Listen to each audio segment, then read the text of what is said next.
იღუმენი ნიკონი, წუხარებები, საყვარელო, გამოუცდელო ნადენკა, ჩემო კეთილო, განა მარტო შენ ერთი მწუხარებ, ყოველთავე, რომელთა ნებასო ღვთისმსახურები ცხოვრებაი, ქრისტე იესუის მიერ იდიდნენ.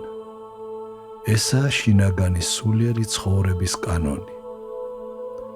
ვისგან იდევნებიან ჩვენი ცხონების მტრის ეშმაკისა და იმ ადამიანებისაგან, ვინც ეშმაკის შთაგონებას ემორჩილება. როგორ გვდევნის ეშმაკი? უმთავრესად ჩვენი არსებული ვნებების, გემოთმოყვარეობის, სიძვის გულისიტყვების, გაღიზიანების, მრისხანების, სევდის, მოწყინების, ცუდმედიდობის, ამპარტავნებისა და სხვადასხვა აღგზნებით.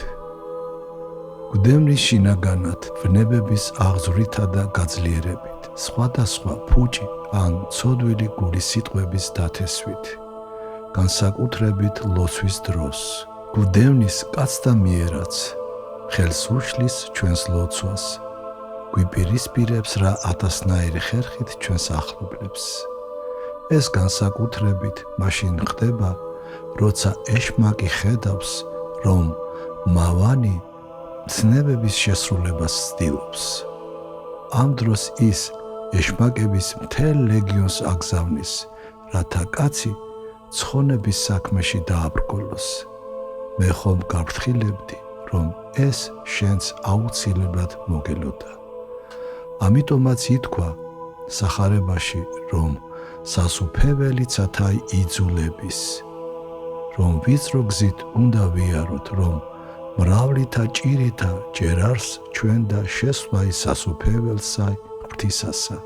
მოთმინებითა თქვენითა მოიპოვნეთ სული თქვენი და ასე შემდეგ. აქაური წარმავალი მწუხარებების მოთმინებისათვის კი დიდი და თან საუკუნო სიკეთეები აღვითქვეს. ეტარიყვნენ თქვენ რაჟამს ყვედრიდან და გდევნიდან და თქვან ყოველი სიტყვაი ბოროტი თქვენ და მომართ სიცრუით ჩემთვის.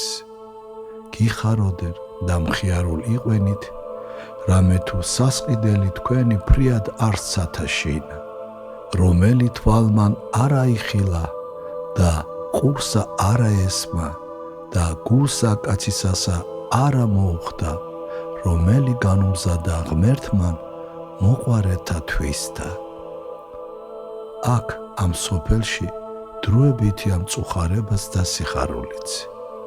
როგორც ამინდი იცვლება, ისე იცვლება კაცის შინაგანი მდგომარეობაც. შენთვისაც მწუხარებას ნუგეშინისცემა და სიხარული შეცვლის. მწუხარებებისა და განსაცდელების გარეშე ადამიანი სულიერ გამოცდილებას ვერ შეიძენს. ამიტომ ნუ მიეცემი მოწყინებას, საყვარელო, არამედ მოითმინე. ყველა ახლობელს მიუტევე, რაც გაწყენინეს, ყველა გებრალებოდეს, რაც შეგიძლია, ყველა სიკეთე უყავი და რაც შეიძლება ხშირად, განსაკუთრებით გულში, მოუხმე უფლის სახელს და ამრიგად ისე ივლი წინ სულიერი სრულყოფილებისკენ, თითქოს საიდუმლო კიბის საფეხურებს მიუყვებოდე და უდიდეს სიხარულს პოვებ ჯერ კიდევ აქ ამ სოფელში. მოითმინე, საყვარელო, ნუ მიეცემი მოწყინებას, თუ კი ჩვენ ცოდვილ და თავის მოყვარე ადამიანებს შეგვიძლია გვიყვარდეს და გვებრალებოდეს მოყვასი, მაშ ნუ თუ უფალს უსასრულო სიყვარულის მქონეს არ ეყვარება და არ დააჯილდოებს ყველას, ვისაც ის უყვარს. მისკენ ისწრაფის, ცდილობს მისი სიტყვების შესრულებას. ცხონდი, საყვარელო, უფალმან გაკურთხოს და შეგეწიოს. მომწერე როცა მოისურვებ, შენი მეგობარი ნიკონი. 1945 წლის 7 დეკემბერი.